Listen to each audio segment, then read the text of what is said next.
Scientists' comments on the Quran. Non-Muslim scientists embraced Islam after discovering the miracles of the noble Quran. Professor Taghata Tagazan,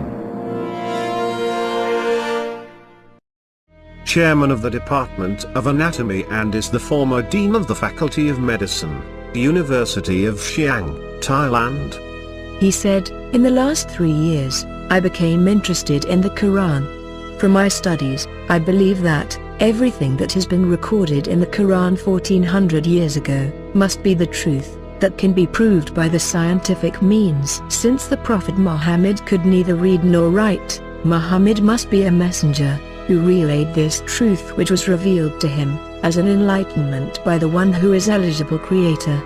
This creator must be God, or Allah. I think this is the time to say, La ilaha illallah, there is no God to worship except Allah, Muhammad, Rasulullah Allah, Muhammad is messenger of Allah." Professor Alfred Kroner, Professor of the Department of Geosciences, University of Mainz, Germany. Alfred presented several Quranic verses and hadith of geological facts which he studied and commented. Thinking where Muhammad came from, I think it is almost impossible that he could have known about things like the common origin of the universe, because scientists have only found out within the last few years, with very complicated and advanced technological methods, that this is the case. Somebody who did not know something about nuclear physics 1400 years ago could not, I think, be in a position to find out from his own mind, for instance, that the earth and the heavens had the same origin. Statements that are being made in the Quran, in terms that relate to the earth, and the formation of the earth and science in general are true. Quran is a simple science textbook for the simple man. And that many of the statements made in there at that time could not be proven, but that modern scientific methods are now in a position to prove what Muhammad said 1400 years ago. Jolie Simpson, Professor and Chairman of the Department of Obstetrics and Gynecology, Baylor College of Medicine, Houston, Texas, USA. He said, "These hadiths could not have been obtained on the basis of the scientific knowledge that was available at the time of the writer. It follows that not only is there no conflict between genetics and Islam, but in fact Islam may guide science by adding revelation to some of the traditional scientific approaches.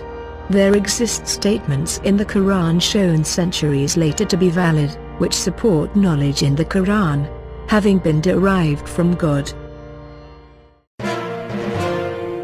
William Hay, Professor of Oceanography, University of Colorado, USA.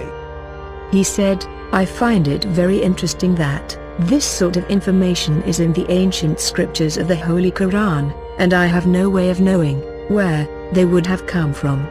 But I think it is extremely interesting that they are there, and this work is going on to discover it." Professor Dorza Rao, Professor of Marine Geology, teaching at King Abdulaziz University, Saudi Arabia. Sheikh Zindani asked him, "What do you think of the existence of the scientific information in the Quran? How could Prophet Muhammad, peace be upon him, have known about these facts 14 centuries ago?" He said, "It is difficult to imagine that this type of knowledge was existing at that time, around 1400 years back. Maybe some of the things they have simple idea about, but to describe those things in great detail is very difficult. So this is definitely not simple human knowledge. A normal human being cannot explain this phenomenon in that much detail. So, I thought the information must have come from a supernatural source." TVN Persaud, Professor of Anatomy and Professor of Pediatrics and Child Health, University of Manitoba, Manitoba, Canada. He told that, "It seems to me that Muhammad was a very ordinary man. He couldn't read, didn't know how to write, in fact he was an illiterate." We're talking about 1,400 years ago. You have some illiterate person making profound statements that are amazingly accurate of a scientific nature. Professor Keith Moore.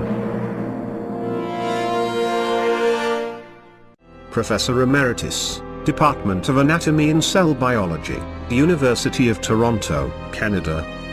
He told that, "For the past 3 years, I have worked with the Embryology Committee of King Abdulaziz University in Jeddah, Saudi Arabia, helping them to interpret the many statements in the Quran and Sunnah, referring to human reproduction and prenatal development. At first I was astonished by the accuracy of the statements that were recorded in the 7th century, before the science of embryology was established. Although I was aware of the glorious history of Muslim scientists in the 10th century, and some of their contributions to medicine, I knew nothing about the religious facts and beliefs contained in the Quran and Sunnah." At a conference in Cairo, he presented a research paper and stated, "It has been a great pleasure for me to help clarify statements in the Quran about human development. It is clear to me that these statements must have come to Muhammad from God, or Allah, because most of this knowledge was not discovered until many centuries later. This proves to me that Muhammad must have been a messenger of God, or Allah." Professor Moore also stated that The staging of human embryos is complex. Owing to the continuous process of change during development, it is proposed that a new system of classification could be developed, using the terms mentioned in the Quran and Sunnah. The proposed system is simple, comprehensive, and conforms with present embryological knowledge. Thanks for watching. Please subscribe my channel.